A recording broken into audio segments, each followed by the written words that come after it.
Today is May 25th, 2017. My name is Kathy Hirsch, and I'm interviewing Darby Collins Smith for the archive for the Village of Pinecrest. Darby, tell us about your father. Well, I was a later in life child. My father was 40 when I was, maybe 41 when I was born, and my mother was 39. And I grew up with a brother who was almost 17 when I was born, a sister 12, and another sister 8 when I was born. So I had a little bit of a different childhood than they did, and I knew my father in a different way. I grew up as an only child, really, because by the time we moved to Washington in 1960, my siblings were all either married or in college, and I was like an only child. I feel fortunate that I was able to grow up in Washington, D.C., and really enjoyed the diversity of the community there. How old were you when your father became governor of Florida? 4. The incumbent had died, and the Speaker of the House was a bad guy whose name was Charlie Johns. He was involved with the Joseph McCarthy hearings, and there was an election, and my father ran against Charlie Johns and defeated him. So he served out the term, the 2-year term, and then he was able to run for another term. I think they passed something in the Senate that allowed him to do that.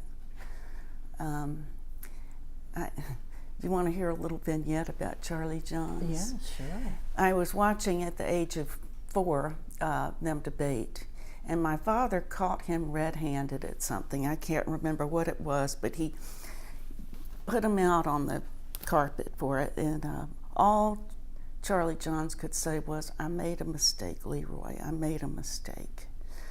Well, about a week later, I had done something naughty, and back then, getting spankings were pretty common. And so my father put me over his knee, and I looked up in terror, and I said, "I made a mistake, Leroy. I made a mistake." And he burst out laughing, so he just couldn't give me a spanking after that.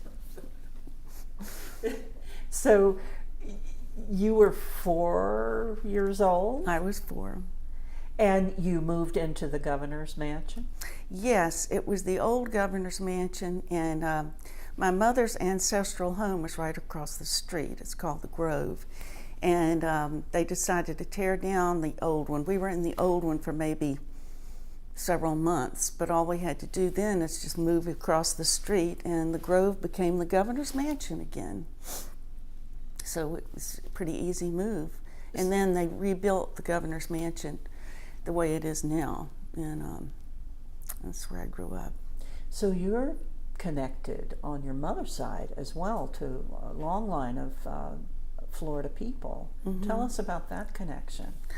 Her great-great-great-grandfather, Richard Keith Call, who was a good friend of Andrew Jackson's, I'm embarrassed to say. They were pretty ruthless with some of the Indians in North Florida, but they were big buddies, and my mother's great-grandmother's family in Tennessee did not want her to marry Richard Keith Call because of his association with Andrew Jackson, but they prevailed, and they eloped at the Hermitage. And then Jackson at one time was territorial governor of Florida. He appointed Richard Keith Call territorial governor for 2 terms, and he built with the help of 100 slaves, the Grove in the 1830s, and it's still there. It's now a museum, but I also grew up in that house as well. Did you slide down the banisters? Oh, of course. And as a matter of fact, I don't know if this is family lore or not, because I can't remember this, but there was a wedding reception, and I slid down the banister, and the punch bowl was there at the bottom, and I fell in the punch bowl. made a big splash at the party. It must be difficult as a child to have to be kind of on display a lot when your father's the governor and a politician, and things have to be very, I don't know, non-controversial. What was that like? Were you ever cautioned by your parents? Oh, yes. And my mother picked out all my clothes. I had to wear smock dresses and pinafores and crinolines. Anyway, and my hair, these tight French braids. I couldn't smile until noon every day because they were so tight. But I was also given a lot more freedom than a lot of children of politicians today, encouraged at the tender age of 4 to go up to strangers, look them in the eye, extend my hand, smile, and say, vote for my daddy. So to this day, I love to talk to people. So, did you get that trait from your father? I think I did, yeah. And what was he like as a person? Oh, he was larger than life. He was so full of fun. He had a great sense of humor. And he did not get a fancy education at all. As a matter of fact, he went for 1 year to business college in Poughkeepsie, New York. And then he moved back to Tallahassee, where a friend of his father's, who was a judge, said, Roy, I think you've got what it takes to be a lawyer. You need to go to law school. And my father said, I can't afford to go to the University of Florida. And he said, there is a law school in Lebanon, Tennessee called Cumberland, and you can get your degree there in 1 year. So my father had altogether 2 years of formal education. He was a very well-read person, very eloquent. He didn't come across as a hick or anything like that, but he was self-taught, and when they moved to Washington and they'd go to parties at Georgetown with all of these people who had grown up with the Kennedys and people who had gone to Dartmouth and Harvard, and Daddy loved to mention his lack of a formal education, and Mother would come home and say, Roy, why don't you just be quiet about that? You don't have to volunteer that information if they're not asking you. And he was proud of that he had done it himself and accepted on a social level with these other people. And so a completely unpretentious person he was. And a great speaker, I heard. Oh, he was a wonderful speaker, yes.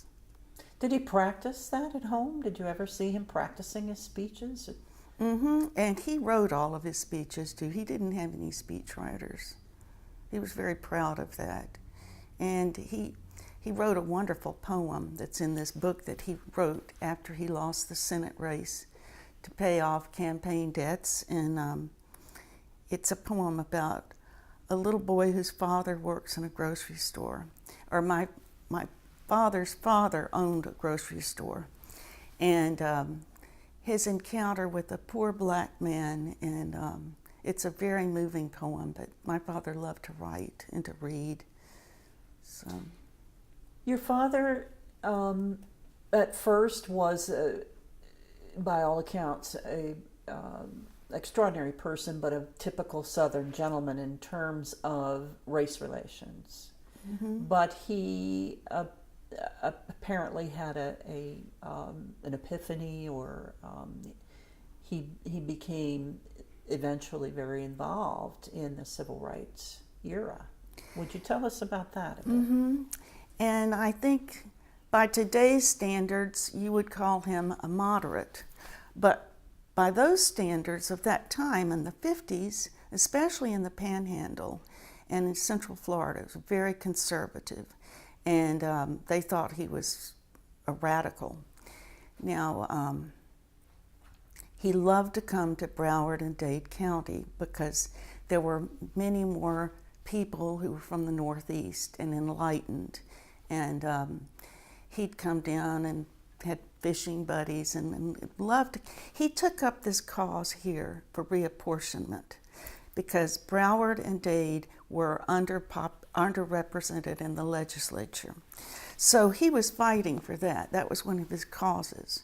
And the people in the Panhandle, the good old boys, a lot of whom belonged to the KKK, thought, uh-oh, this is going to be dangerous stuff, having this man in office, and, with civil rights and everything. And it took a United States Supreme Court order to get Florida reapportioned properly.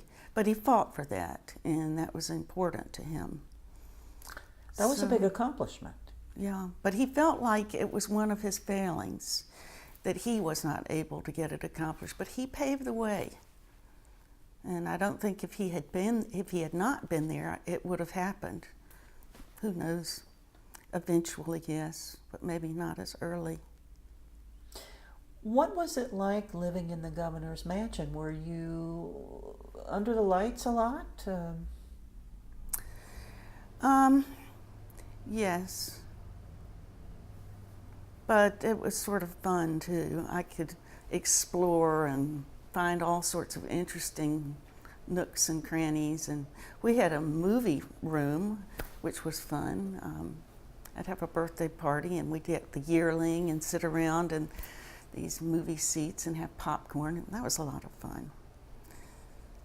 You told me once your older sister got married during the time your father was governor, and there was a famous Look magazine. It was Life. Life magazine? And I didn't know that Life magazine was going to be there filming the wedding. And I was just doing my own thing, which is being very high-spirited, I will say. I was in the wedding wearing a similar dress to the grown-up bridesmaids, but I was maybe 9 years old or 8. Why was Life magazine there? Because my father was governor, and for some reason they got wind of it, and they just thought it might be an interesting article. As it turns out, the article was Darby's day at Sister's wedding, and without knowing, I stole the show. And I don't know that my sister to this day forgives me for that. I didn't know they were there, but in the last shot, and in Life magazine, they have the last photograph is comedic. And when they had her in the guest room, surrounded by her bridesmaids and my mother and the housekeeper, and they had lifted her dress up to put the garter belt on her. And I just swooped down underneath her skirt and was looking up. And so that was the last picture. And fast forward 15 years, Vanity Fair has come out with, what's her name? Tina Brown. And she liked to have scandalous covers, eye-catching covers. Like instead of the sailor and the nurse kissing, there were 2 sailors kissing. Remember that one? Well, so the June issue comes about, and my sister gives me a call, and she said, "Have you been to Joe's News? Do you have the new Vanity Fair?" And I said, "No." I said, "Well, I'll go, but what's on the cover?" She said, "You'll know." And so there's a cartoon of this photograph. And there are 2 things that have changed. I am still swooping underneath my sister's skirt.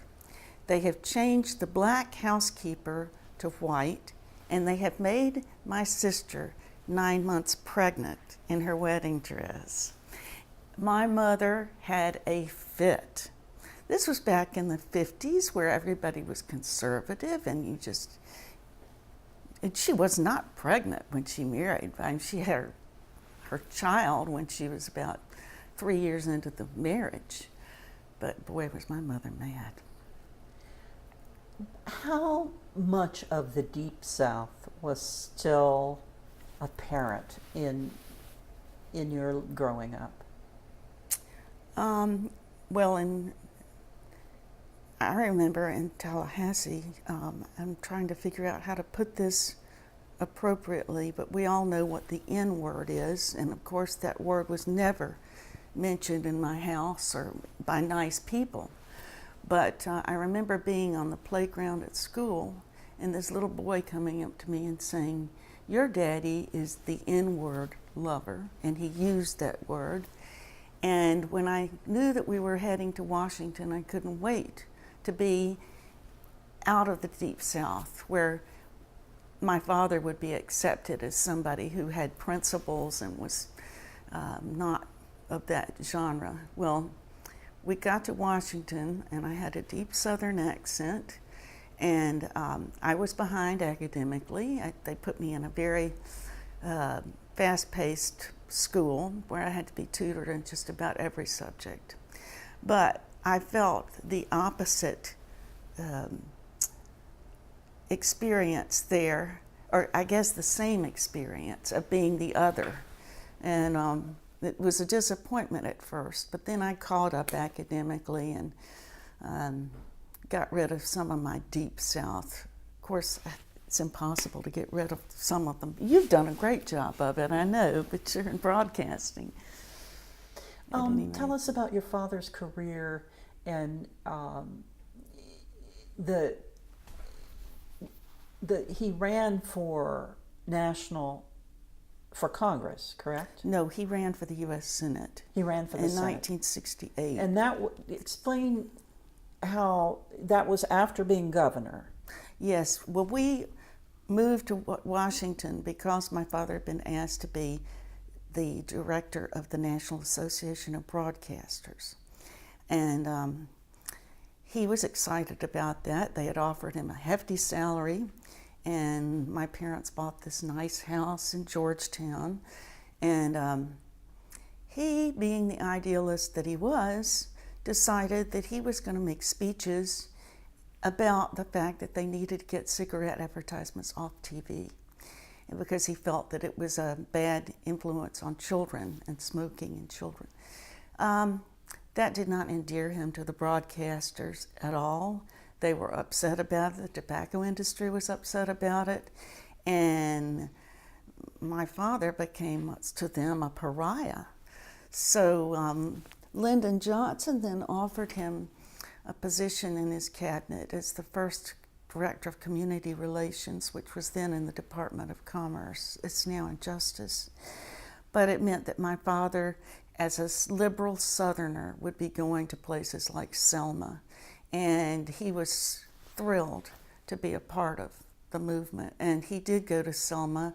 The first Selma was terrible, and we saw John Lewis explain how he was beaten up and bloodied. And my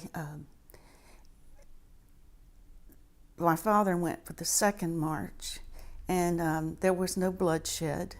He came back, and my mother was horrified. She didn't want him to go because it was dangerous. But he did everything he set out to do, which was to make sure that there was no violence. And so when he got to the airport, he called Mother and he said, "Mary, can you come pick me up? I'm at the airport." To which my mother replied, "Well, Roy, why don't you just march? Just march home." So that was a very tense. It was very tense event. The and second I have one the as well. Photograph with my father, Martin Luther King, Andrew Young, Ralph Abernathy, Coretta, and right behind them is a young John Lewis.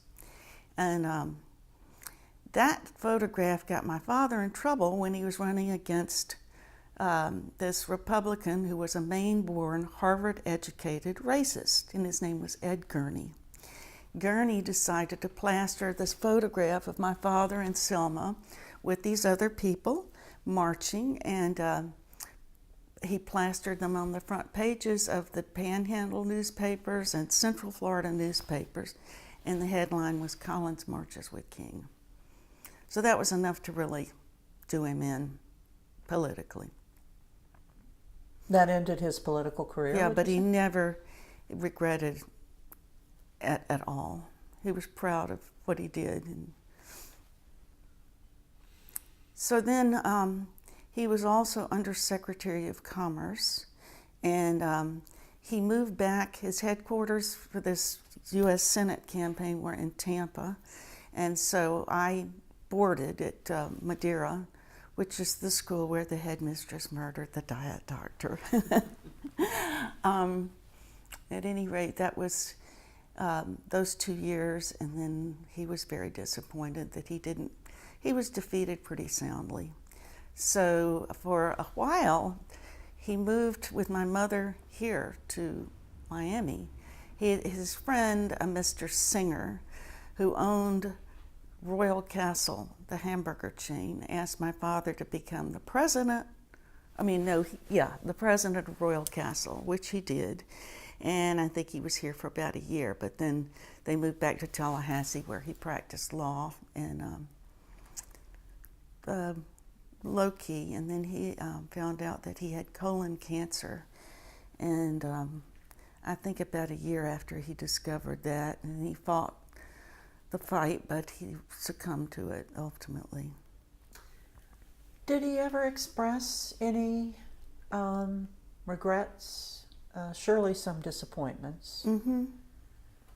You have told me stories about how he got involved in people's lives. One about the concert pianist, I remember. Oh, right. This man played jazz piano, and he was blind. And I think my father was at a fundraiser in Jacksonville. And afterwards he went up to him and he said, I don't know that much about jazz, but I know talent when I see it. And this young man had just graduated from high school. He said, what are your plans? And the gentleman said to my father, well, I've been accepted at Juilliard. And my father said, well, you really ought to consider going to FSU because they have an excellent music department. And with that, he went back to Tallahassee, called the head of the music department, who was a friend of his, and said, why can't we recruit musical students just as enthusiastically as we would football players? And so the man got on the phone and called this young man, who ended up being Marcus Roberts, who's a famous concert pianist. And he's African American? Yes, that's right.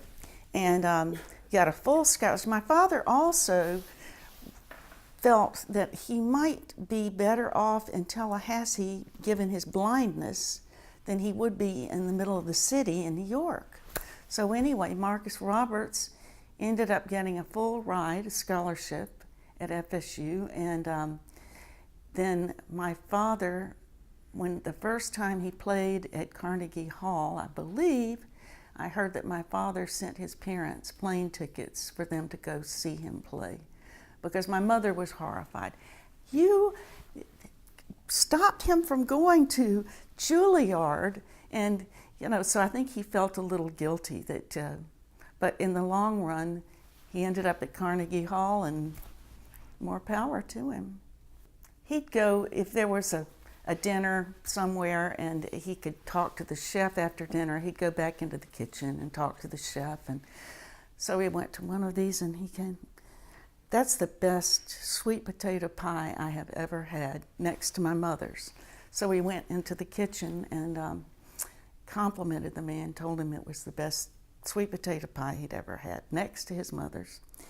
And years later, the man ended up being a fairly famous chef. And he was being interviewed, and he said, what turned the tide for you? And he said, when the governor of the state of Florida came back to the kitchen to tell me that I had made the best sweet potato pie he had ever had. So that was a turning point in his life, to feel like. It sounds like your father was a real people person. Oh, he was. And so you grew up going around seeing him relating to people, Mm-hmm. and you do the same. Yeah.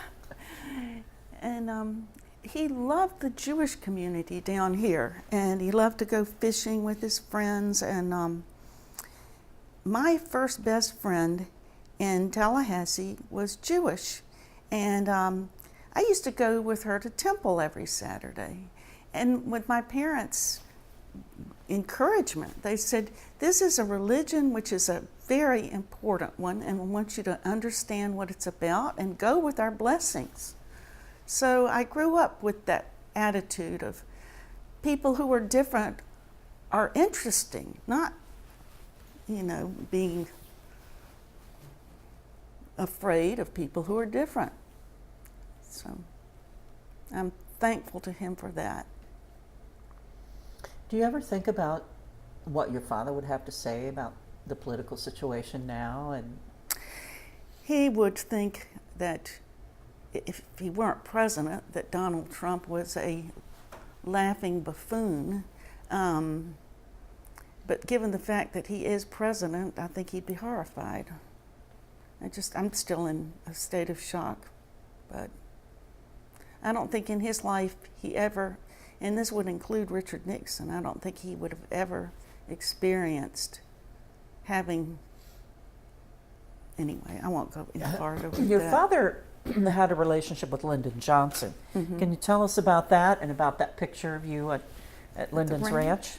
It was right after the 1960 Democratic Convention, and I was there, and we were driving through Texas, and we stopped in at this hotel, and I was maybe sharing a room with Mother or something, but the phone rang, and Mother picked it up, and she was saying, "Oh, Lyndon, we couldn't possibly. No, Lyndon, that would be an imposition." Well, we came to find out that you never say no to Lyndon Johnson.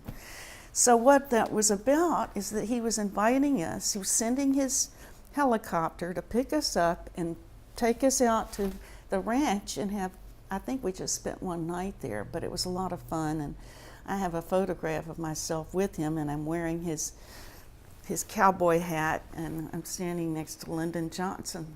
How old were you? I was 9. And do you remember how he interacted with you? Yes, he was a gentleman, but my father had some interesting stories. He didn't make any bones about the fact that he was a little,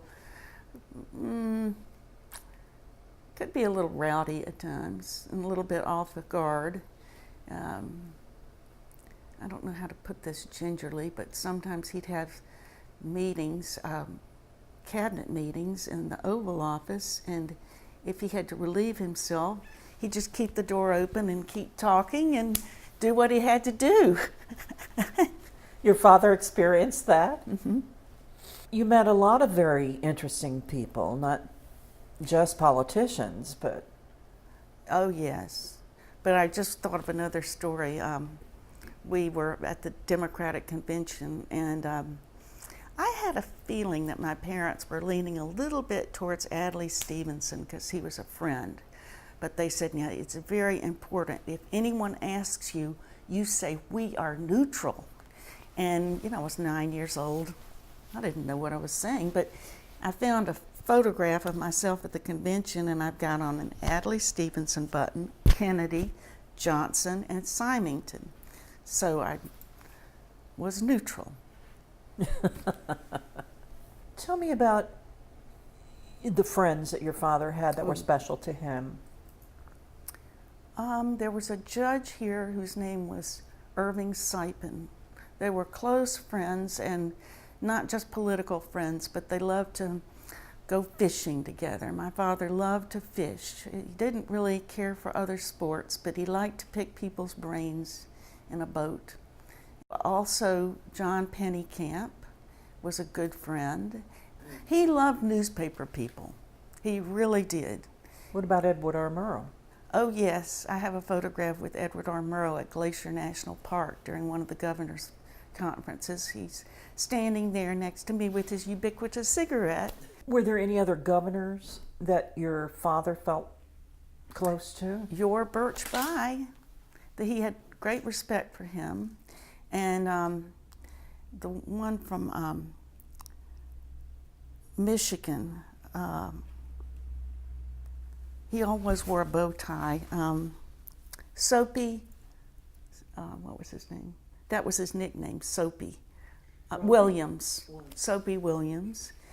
And he liked Nelson Rockefeller, and Tell us more about yourself and what happened after that. Well, I moved. I had a sister who lived here, and I used to spend summers with her, and just fell in love with Miami. So when I graduated from college, I decided to move here, and I did, and I met a man and got married when I was 23, had 3 children, and then we divorced, and I stayed with my children mainly at home. I did volunteer work, but I was a stay-at-home mother. And then my passion has always been for reading.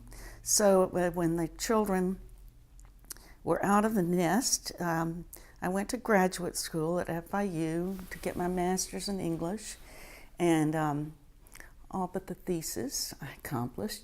But I work at Books and Books in Coral Gables, and it will almost be 5 years that I'll be celebrating my second marriage to Richard Smith, and so that's been fun. And but for 12 years there, I was moving around a lot because I was on my own, and so now I'm settled down in a house again after having lived in condo after condo. And tell us about the Books and Books life. I love it. And talking to strangers really comes in handy because they'll walk in, and you never know who's going to walk in off the street. One day this man came in, and he looked kind of scruffy, and he had on a baseball cap, and he said, "Oh, this place is awesome." And I did my regular thing. I said, "Oh, well, I don't want you to miss anything. Would you like me to take you on a tour?" Because it goes room after room after room and courtyard. And he said, "Okay." So I pulled up next to him, or walked up next to him, and I looked underneath that bill of his cap, and I said, "Wait a minute, aren't you?" And he went like this. And I said, "I know you are." It was Michael Moore. So one night, Paul McCartney just came in off the street, but I love to read, and I have access to galleys, which are advanced readers' copies, and they're free. And so I'm always having a book going, and if I don't, I'm all, in a dither. Did you sell Paul McCartney any books? I wasn't there, unfortunately, but I did sell Michael Moore a Wally Lamb book that he had not heard about that has to do with Columbine. So, but yes, I love to talk to people about what they like to read, and I love the fact that the owner of Books and Books has made such a success and has done so much for Miami and the cultural community, and people are still buying books, and he has every night there's something going on, an author event, an art event. There's music in the courtyard on the weekends. There's no cover. The food is delicious. You can have wine and beer, and it's just a great place to gather. It's wonderful too for single people to come and sit in the courtyard, listen to music, go to a presentation. It's very stimulating. Meet interesting people. How did you get to Pinecrest? Well, What my made you decide? husband-to-be wanted to live in a one-story house because he has a bad knee. And we looked around, and we just found this and fell in love with it and just moved in. Are you involved at all in anything going on in Pinecrest? Richard did some work with in the past election with the man who is He's on the council. Yes, Yeah. really nice man. And So you and like we got out and we put billboards up in people's yards with their permission. So you're And he's a Democrat. I wouldn't have married him if he were anything but. Was your father? He was a registered Democrat. Oh, always, yes. But it was a little different when he was younger. Everybody was a Democrat, just about, in the state of Florida. But my father used to say that there were 3 gradations of society in Tallahassee. One were the gold dusters, which my mother's family were among, and the hominy huskers were the working class. And below that were the depot greasers. And my father was very proud to say that he was a hominy husker. So, but Mother always said, "You're an aristocrat." Interesting that they came from two very different backgrounds. Mm-hmm. So what was the attraction? Well, I could see, and my mother kept my father on a short leash, because there were some good-looking politicians around who were a little bit randy, and my mother would always accompany him on trips and so forth. What was your question? They sounded like the opposites. attraction. Yes. Well, my father was very handsome, very smart, and I think there was a physical attraction for certain, although it was not acted on until marriage. But no, he would walk in a room and you would know it. He just had a presence about him. And your mother came from how many generations, Floridian? 7.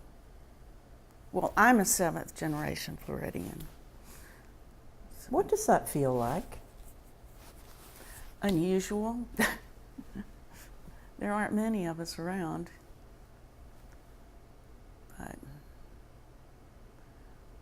But I liked, if someone asks me or I tell them, I like to say that I grew up in Washington, D.C., because that was fun. You said that, I think it was your great-great-grandfather, or your great-great-great, didn't approve of a marriage of his daughter to someone associated with Andrew Jackson. Mm-hmm. Was that a real stigma at the time? I think so. He was pretty, he got around, let's put it that way. So he had a really bad reputation. I'm talking about Andrew Jackson. Mm-hmm. Oh, yeah, uh-huh. Because normally, I think most people don't really go back that far and have ideas about people. But is that a very Southern thing, or was that just a result of having been, so general, having such a family tree and very much a consciousness of that tree? I think Andrew Jackson is probably still revered in the Panhandle, and it's a completely different can of wax up there than it is down here. I have a friend who's more of a historical consciousness in the South. Well, I think there's a desire to hold on to that old South mentality, and I have a friend whose daughter was graduating from the University of Florida, and she wanted to go to medical school, and she was accepted at all the colleges she applied to, and those included Vanderbilt and Brown, and she wanted to go to Brown, and her parents wanted her to go to Vanderbilt, so this was a big bone of contention between them, and I said, well, why? Brown is a great school. Let her go to Brown Medical School. Her response was, well, I'm just worried that if she goes to Brown, she'll end up marrying a damn Yankee. That still persists. Oh, yes. Mm-hmm. And your father was up against that. Well, his friends, his big buddies were down here in Miami and Dade and Broward County. Some people say that one of the reasons that there are a lot of reasons, perhaps, that Miami didn't experience the kind of bloody segregation ugliness that was in Birmingham and Selma and Montgomery, because of having Leroy Collins as governor and having at the time we had Robert King High Mm-hmm. as a mayor. And apparently there was a lot of discussion between the two of them regarding protection of people who were protesting the civil rights situation.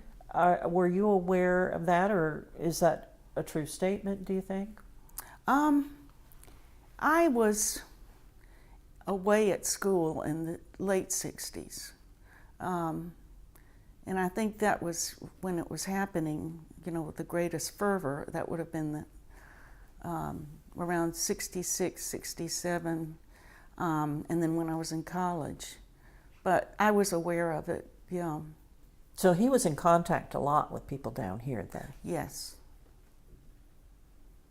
Nelson Pointer was a good friend of his, and Nelson Pointer, his family started the St. Petersburg Times, and he was, my father really did love people who were in journalism.